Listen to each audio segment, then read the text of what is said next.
또 그새 100명이 늘었네요. 점점 늘면 너무. 자, 여러분, 이제 조지 레이코프라는 사람을 모셔다가 이제 체험적 은유에 대한 이야기를 하려고 해요. 여러분, 레이코프라는 사람 모르시는 분이 대부분일 것 같은데, 이분은 몸의 철학이라는 책을 쓴 사람이에요. 그리고 삶으로서의 은유라는 책을 쓴 사람인데, 아무튼 이 사람의 굉장히 중요한 통찰력은 신체성을 기반으로 사유가 전개된다. 제가 늘 주장하던 거를 벌써 이미 오래전에 주장하고 계시더라고요. 정말 의미가 심장에 꽂히는 이런 이야기를 하시는 것 같아요. 그래서 오늘은 이제 체험적 은유법을 가지고 사람들을 설득하고 세상을 지배하는 사람이 되려면 논리적으로 설명하지 말고 은유법을 잘 써서 설득하면은 세상이 움직인다. 그래서 세상을 움직이는 사람은 머리로 설명해가지고 의미를 머리에 꽂는 사람이 아니라 의미를 심장에 꽂아가지고 의미심장하게 만드는 사람들이 세상을 이끌어간다고 생각합니다. 여러분, 세상을 움직이고 싶은가요? 네. 그러면 논리적으로 설명하지 말고 은유적으로 설득하라. 이런 이야기를 해볼까 합니다. 조지 레이코프를 잠깐 소개하면요. 이분은 아까 말씀드렸듯이 몸의 철학 굉장히 두꺼운 책이에요. 제가 알기에 한 1000페이지 넘는 것 같아요. 대단한 결단을 내리지 않으면 이걸 읽어내지 못하는 아마 대부분이 베개로 쓰실 것 같아요. 그리고 이 사람이 주장하는 메시지를 딱 3가지로 정리하면 인간의 인식은 대부분 무의식적으로 일어난다는 거예요. 98%가 무의식적으로 일어난다는 거예요. 두 번째 메시지는요. 아까 말씀드렸듯이 인간의 인식은 신체성과 연결되어 있다는 거예요. 그러니까 거의 많은 부분이 체험적으로 경험해보지 않고서는 인식의 깊이나 이런 게 생기지 않는다는 거예요. 자, 예를 들면 망치라는 거를 망치질을 안 해본 사람은 망치라는 단어를 관념적으로 배워도 잘 와닿지 않잖아요. 근데 어렸을 때 망치질 해본 사람은 딱 망치를 하면 딱 연결되잖아요. 그러니까 인식이 체험과 몸과 딱 직결되어 있다. 이 사람이 주장하는 3번째 메시지가 오늘 제가 말씀드릴 예가요. 우리 사고의 대부분이 다 은유적으로 쓰인다는 거예요. 이 사람이 신랄하게 비판하는 게 일단 말씀드리겠지만 은유를 자꾸 문장의 수사법 정도로만 치부하는 전통적인 은유의 사고를 주장한 사람들을 싹 비판하면서 은유야말로 이 사유의 거의 기본이자 시작이자 끝이다. 이런 이야기를 하는 사람들. 그래서 제가 오늘 은유법에 대한 이야기를 재미있게 한번 여러분과 같이 나눠볼까 합니다. 재미없는 것 같네요. 자, 여러분 이제 조지 레이코프를 아시려면요. 이 사람이 뭐를 비판하냐면요. 여러분 흔히 많이 들어봤던 객관주의하고 주관주의를 다 비판해요. 아까 이전 우리 비트겐슈타인 이야기할 때 전기 철학을 언어 그림 이론이라고 그랬잖아요. 이 객관주의가 바로 그런 거예요. 언어를 1대1로 매칭시켜가지고 정확하게 사실을 경험적인 거를 기술하는. 근데 주관주의는 또 다 그게 아니라 인간의 인식이나 언어는 다 상상력으로 생긴다는 거예요. 관념 경험하지 않은 그런 것들로도 주관적으로 생길 수 있으니까 객관, 주관 다 뭉개버리고 이 사람이 이제 체험주의라는 말을 만든 거예요. 그래서 체험주의가 뭐냐면 객관주의하고 주관주의가 합쳐져서 생긴 건데, 자, 제가 은유법을 체험과 연결시켜서 결론적으로 얘기하면 은유법을 썼을 때 이해가 안 가면 그게 내가 체험해보지 않았기 때문에 이해가 안 간다는 거예요.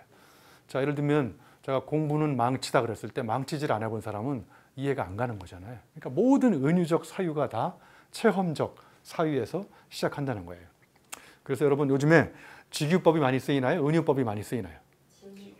네, 여러분 아이돌들이 부르는 가사 안에 은유법이 풍부하게 들어있나요? 거의 직설법이 많지 않나요? 은유법으로 노래를 부르면 바로 매장될 것 같아요. 야, 그게 무슨 의미야? 빨리 똑바로 얘기 안 해봐, 확실하게.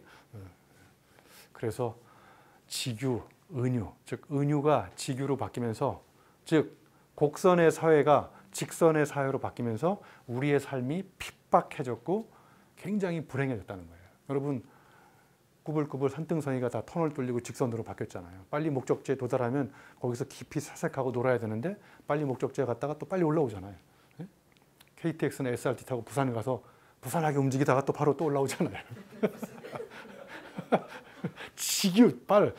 그냥 직설법, 직격탄 막 이런 게 날리니까 막 상처가 생기는 거잖아요. 그래서 은유적 사유를 다시 복권해야 되는 이유가 있는 거예요. 그래서 이 사람의 결론은 뭐냐면 은유는 우리가 세계를 지각하는 다른 방식을 제공한다는 거예요. 그래서 내가 은유법을 바꾸면 이 세상이 부정적인 거에서 긍정적인 걸로 확 바뀌는 거예요. 한번 간단하게 예를 들어볼까요? 여러분, 결혼을 은유법으로 표현해 보세요. 결혼은 뭐다? 여기 결혼한 사람들 많이 온 것 같은데. 결혼은 무덤이다. 그 사람은 결혼하는 순간부터 지금까지 무덤 속에 살고 있어요. 그러면 내 결혼 생활을 바꾸려면 어떻게 해야 돼? 은유법을 바꿔야죠. 결혼 뒤에 있는 무덤을 다른 단어로, 긍정의 단어로. 뭐 예를 들면 결혼은 네? 요람이다. 무덤하고 무슨 차이가 있는 거예요? 뭐 예를 들면 결혼은 양파다. 까도 계속 새로운 게 나오잖아요. 물론 결혼은 신혼여행이 끝나면 거의 끝났다는 소리. 자, 제가 은유법을 한번 써볼게요. 자, 유혹은 미늘이다. 그럼 이 은유법을 알려면 미늘이라는 단어를 모르는 인간한테는 이 은유법이 이해가 안 가는 거예요. 여러분, 낚싯바늘 알죠? 낚시를 딱 물고기를 잡을 때 이렇게 낚싯바늘 여기 안쪽에 가면 뭐가 또 홈이 하나 또 있죠. 이게 안에 있는 이게 왜 있는 거예요? 그렇죠. 물고기가 딱 물은 다음에 빠져나가지 못하게 요 안에 있는 요 미묘한 반대 방향으로 터 있는 그 날카로운 거를 미늘이라고 해요. 처음 하셨죠? 네. 어떤 사람은 그 마늘 아니냐 뭐 이렇게 그러니까 유혹이라는 것은 한번 낚시바늘로 딱 꿰었을 때 못 도망가게 만드는 그 갈고리, 그게 미늘이다. 그러면 이 은유법을 알려면 어떻게 해야 돼? 미늘이라는 단어를 모르고 낚시질을 안 해본 사람들이 확 와닿지 않는 거예요. 그러니까 모든 은유적 사유는 아까 레이코프가 얘기하는 인식은 다 체험적, 그리고 사유는 은유로 이루어진다. 제가 와인은 여인이다 이런 이야기를 하면서 또 혼난 적이 있기 때문에 그래서 와인은 병 속에 담긴 시다. 그래서 이런 말이 있어요. 와인 속에 진리가 있다. 제가 이탈리 말이 뭔지 잘 몰라서 in vino veritas 뭐 이런 말이 있어요. 그래서 와인을 한번 정의해 보세요. 와인 사전에 찾아보면 뭐라고 나와요? 정의가 포도로 만든 서양 술 이런 거 읽고 막 감동적이고 눈물이 나와요. 그러니까 이런 모든 단어들을 다 은유법으로 표현해 보세요. 와인은 여인이다. 여러분 와인바에 가면 와인바에 가면 이렇게 세워서 보관해, 누워서 보관해요. 누워서 보관하잖아요. 왜 누워 있는지 아세요? 누울 와자예요. 그래서 와인. 여기서 이제 더 이상 얘기하면 그만 힘들 것 같아서 그만해요. 그래서 은유법을 메타포라고 표현합니다. 메타포. 메타포는 배움의 대포입니다. 메타포를 잘 쓰는 사람들은 닮지 않은 것에서 닮은 걸 찾아내는 이 상상력의 촉발자가 은유법이에요. 한번 은유적 상상력, 은유를 A에서 B로 바꿔버리면 상상력이 새롭게 늘어나잖아요. 그죠? 자, 은유법으로 교수는 거지다. 자, 그러면 교수하고 거지는 닮았어요? 안 닮았어요? 겉으로 보기에는 안 닮았잖아요. 은유의 핵심은 뭐냐? 겉으로 보기에는 닮지 않았는데 가만히 들어가서 보니까 닮은 점이 너무 많은 거예요. 뭐 출퇴근 시간이 일정하지 않다. 뭐 항상 뭔가 들고 다닌다. 교수는 가방, 거지는 깡통. 뭐 출퇴근 시간이 일정하지 않고 수많은 사람을 만나며 살아간다. 작년에 한 말 또 한다. 그다음에 뭐 수입이 일정하지 않다. 가장 중요한 공통점은 항상 남한테 얻어먹고 산다. 오늘도 점심도 얻어먹고 저녁도 얻어먹고 말이에요. 계속 얻어먹고 살아요. 그래서 교수하고 밥을 먹으면 밥을 안 산다고. 그래서 박사보다 더 높은 학위는 밥사, 밥사보다 더 높은 학위는 술사. 다 사는 사람이 제일 높은 학위를 갖고. 자, 그래서 은유법을 쓰면요. 어떤 위대한 점이 있냐. 관계가 없던 게 관계가 발견됩니다. 교수와 거지, 공부와 망치, 결혼과 양파 이런 것처럼 관계 없던 게 관계가 발견돼요. 그리고 그 경계가 무너져요. 교수와 거지의 경계가 무너지잖아요. 결혼과 양파 다 무너지고. 그 다음에 상호 침투가 일어나. 교수가 거지 속으로 가고 거지가 교수 속으로 왔다 갔다 하고. 그리고 이종 결합이 돼요. 교수하고 거지가. 그리고 이제 의미가 새롭게 형성이 되고 사유가 비약적으로 발전하는. 다시 정리할게요. 관계가 발견되고 경계가 무너지고 상호 침투가 일어나면서 이종 결합이 일어나고, 그죠? 그다음에 의미가 새롭게 형성되면서 우리의 사유가 은유법을 쓰는 순간 비약적으로 발전하는. 그래서 저는 은유법은 비유를 잘 쓰면 우리의 막힌 그 사유도 새롭게 뚫어주는 어떤 그 치유라고 생각해요. 은유는 치유다. 예. 그래서 우리의 은유가 우리가 어떻게 생각하는지를 결정하는 거예요. 자, 그러니까 여러분의 생각을 바꾸려면 어떻게 해야 돼요? 은유법을 바꾸면 돼요. 예? 그래서 예를 들면 공부에 대한 거를 새롭게 바꾸려면 공부에 대한 은유법을 바꾸면 돼요. 공부는 망치다. 그러면 이제 공부에 대한 사전적인 정의를 제가 은유법을 써가지고 망치질로 바뀐 거거든요.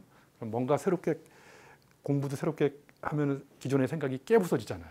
망치도 뭔가를 깨부수는 거고, 그러니까 공부하고 망치가 서로 이제 새롭게 의미가 연결됐잖아요. 그럼 이전과 다르게 사유를 하려면 또 망치에다 다른 단어를 대입하면 되죠. 네? 뭐를 대입해 볼까요? 이번에는 어떤 책이 이런 은유법을 썼어요.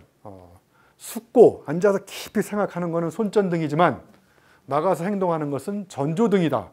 이렇게 했더니 어떤 님이 전조등이 뭐냐고 물어보더라고요.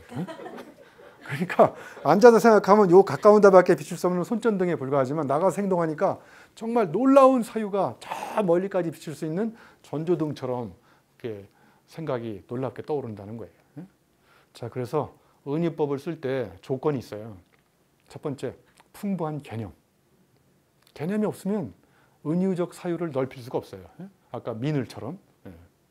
그 다음에 이게 이제 개념의 사회적 의미에 따라서 우리가 합의가 일어나야 돼요. 자, 예를 들면 내 마음은 뭐예요? 호수다. 그 잘못된 메타포예요. 호수가 지금 다 오염됐어요, 지금. 옛날에나 통용되는. 그러니까 어떤 단어에 대해서 우리가 정치적으로 이미 암묵적으로 합의가 이루어졌을 때 은유법을 쓰는 거예요. 결혼은 무덤이다. 그러면 무덤이라는 거에도 우리가 합의한 게 있잖아요. 그죠? 무덤이 긍정적이에요, 부정적이에요? 부정적이라는 합의를 갖고 있잖아요. 그게 만약에 가지각색으로 쓰이면 은유법은 쓸 수가 없는 거예요. 그래서 여러분이 은유를 어떻게 쓰는지에 따라서 여러분의 사유가 달라질 수 있어요. 그래서 진부한 은유를 쓰면 여러분도 사유가 진부해지는 거예요. 네? 네. 진부령에 가지 마시고.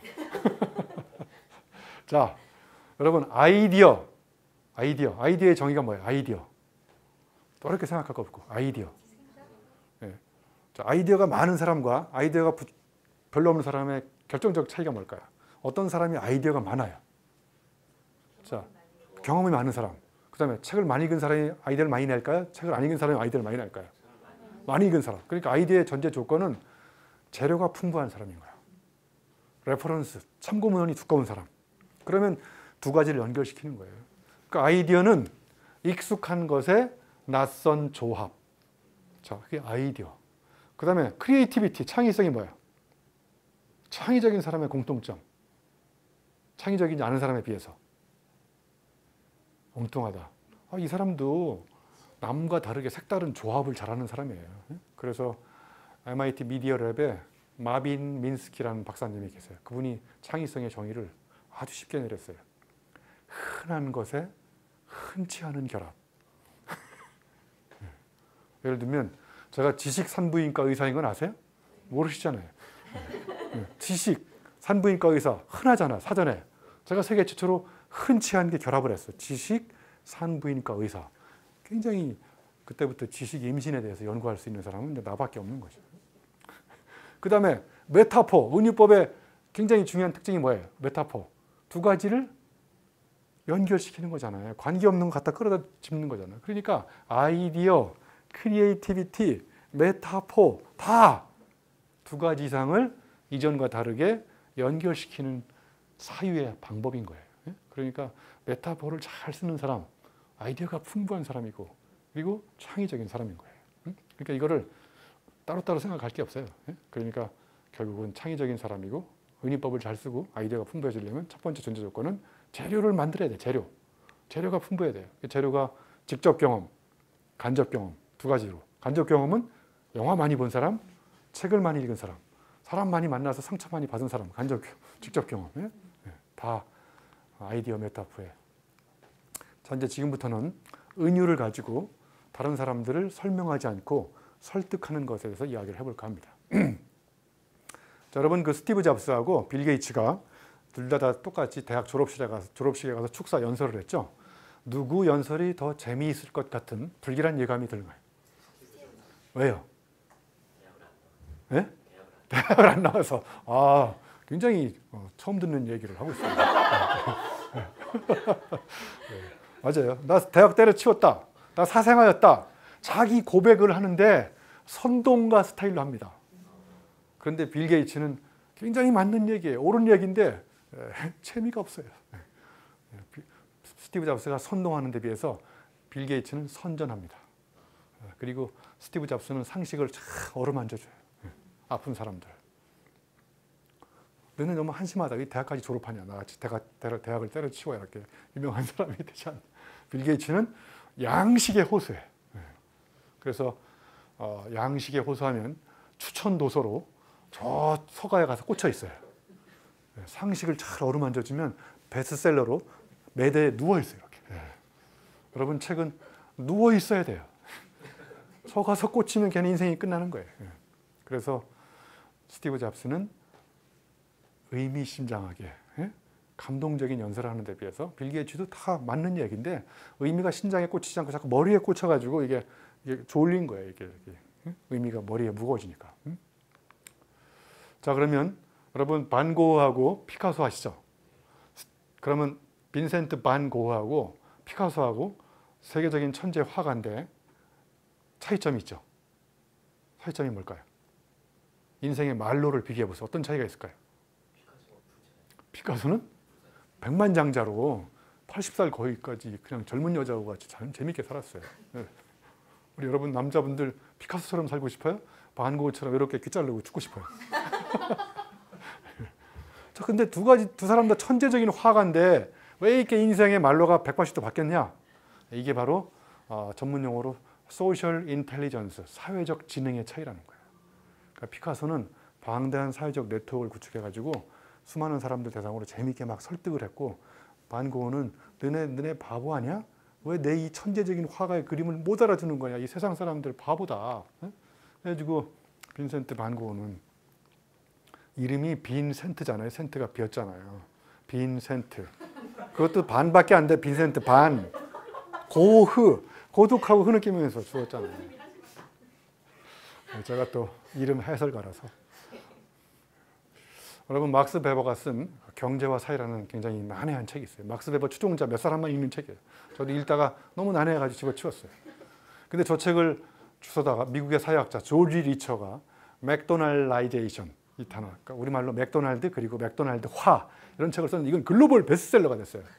한 사람은 논리적으로 어마어마하게 어렵게 설명했는데 한 사람은 그걸 주워다가 대중을 상대로 아주 쉽게 설득을 한 거예요.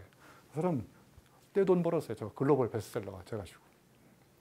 저도 막스 베버를 따라해서 이런 책을 쓴 적이 있어요. 교육공학의 학문적 지평 확대와 깊이의 심화. 일단 깊이 대상이 됐어요, 이 책이. 너무 어렵게 써가지고.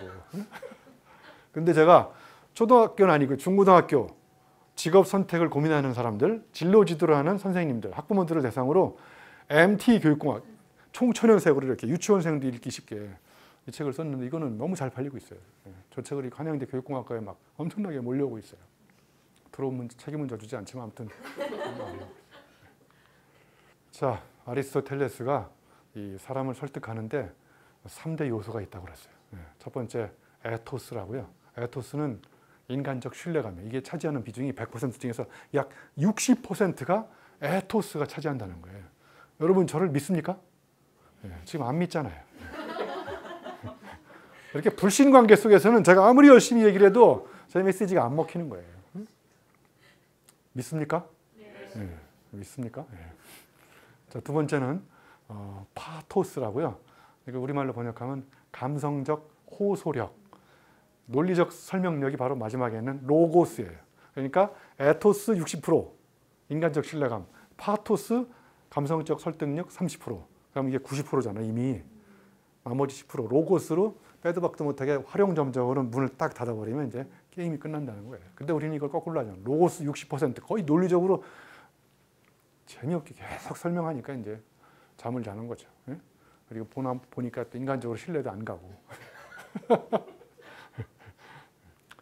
여러분 그 책 중에 유혹의 기술이라는 책이 있는데 저는 이걸 거의 성경책처럼 읽고 있어요. 대중을 상대로 설득할 때 유혹의 기술에 나오는 18가지 전략이 있어요. 거기에 굉장히 성적인 것만 빼고 다 써먹으면 사람들을 유혹할 수가 있어요. 이 책의 핵심은 전 세계에서 정치가가 국민을, 그러니까 유혹을 이상하게 생각하지 마시고요. 정치가가 국민을 유혹해야 되거든요. 그럼 기업은 누굴 유혹해야 돼요? 소비자, 고객을 유혹해야 되고, 나는 여러분을 오늘 유혹하러 온 건데 여러분이 잘 말을 안 듣는 것 같아요. 그래서 제가 이 책을 읽고 저의 방식으로 지식을 재창조했어요. 사람을 광란의 도가니에 빠뜨리는 방법. 그래서 이런 걸 방송에서 얘기해도 되는지 고스톱의 5광 전략을 쓴 거예요. 5광, 첫 번째 섬광. 섬광은 삼광에서 나온 삼광, 섬광. 발음이 비슷하잖아요. 관심을 유발하고 욕망을 자극해서 막 두근거리게 만드는 거예요. 섬광이 막 1단계. 2단계는 이제 팔광, 발광하게 만 여러분 지금 서서히 빠져들고 있지 않습니까? 환상을 심어주고 막 기대감을 유발해서 막 발광하게, 팔광 전략. 그 다음에 일광, 열광. 여러분 지금 애간장을 태우고 막 긴박감을 조성해서 서서히 달아오르고 있지 않습니까? 열광, 일광. 그 다음에 이제 똥광, 각광. 안 달라게 만드는 거예요. 최후의 일격을 가하고 조용히 사라지는 거예요. 신비감을 주고. 진한 여운을 남기고. 그 다음에 이제 마지막 광 하나 남았어요. 무슨 광이야? 비광. 고스톱 잘 치는구나.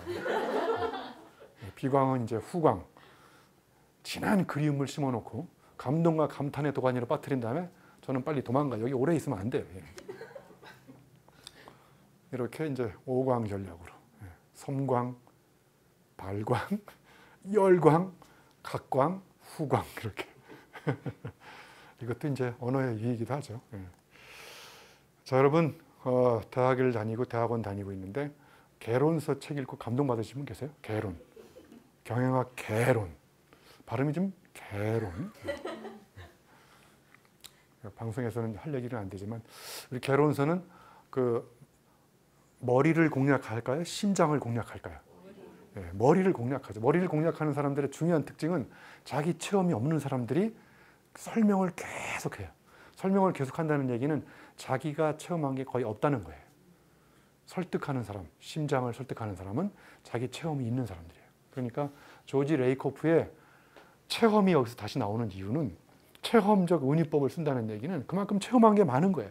그러니까 은유를 가지고 의미를 논리적으로 설명해서 머리에 꽂지 않고 심장에 꽂는 거예요. 그러니까 개론은 하나같이 재미가 없잖아요. 다 그런 건 아니에요.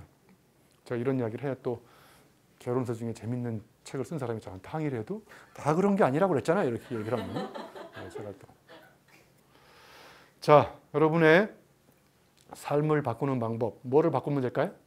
오늘 강의의 핵심을 얘기하면 은유를 바꾸면 됩니다. 부정적인 은유를 긍정적인 은유로만 바꿔도 얼마든지. 그래서 아까 결혼은 무덤이다. 결혼 생활을 빨리 바꾸셔야 돼. 그럼 결혼 생활을 바꾸려면 내가 은유법을 바꾸면 은유적 사고가 바뀝니다. 그러니까 은유적 사고가 바뀌니까 결심, 그 다음에 의지, 연이어서 행동이 바뀌는 거예요. 그래서 결혼은 일생일대 최대 선물이다. 그래서 결혼을 자주 하시면 선물을 많이 받을 수가 있는 거예요. 앞으로 인생 건강 100세 시대가 오기 때문에 이제 아마 50살까지는 우리 서울대학교 최수찬 교수님이 50살까지는 번식기, 50살 이후는 번식 후기, 뭐 이렇게 인생 이모작을 해라. 근데 지금 이모작도 넘어서 3모작까지 해야 되니까 빨리 살아보시고 아니면 빨리 헤어지시고 이렇게. 자, 그래서 은은히 사유를 하시고 그 다음에 은밀히 비유를 하시고. 잘 들어보세요. 제가 이 은유를 맞추려고 하루 종일 고민했어요. 은근히 치유. 자, 은유법의 핵심은 은은히 사유를 하게 만들어요. 조용히 사유를 하는데 놀라운 터닝 포인트 관계가 발견되면서 굉장히 사유가 비약적으로 발전하면서 우리가 생각했던 잘못된 부정적인 사유가 치유가 되면서 색다른 사유의 비약이 일어나는 거예요. 이게 바로 조지 레이코프가 얘기하는 체험적 은유법이에요. 그래서 은유법이 풍부하게 되려면 첫 번째 조건, 어휘력이 풍부해야 되고, 두 번째, 그 어휘와 관련돼서 나의 체험의 반경과 깊이가 넓고 깊어야만 은유법을 풍부하게 쓸 수 있고, 그런 사람들끼리 소통할 때 우리의 공감대는 비약적으로 향상된다고 생각해요. 여러분 은유법을 바꾸세요. 네.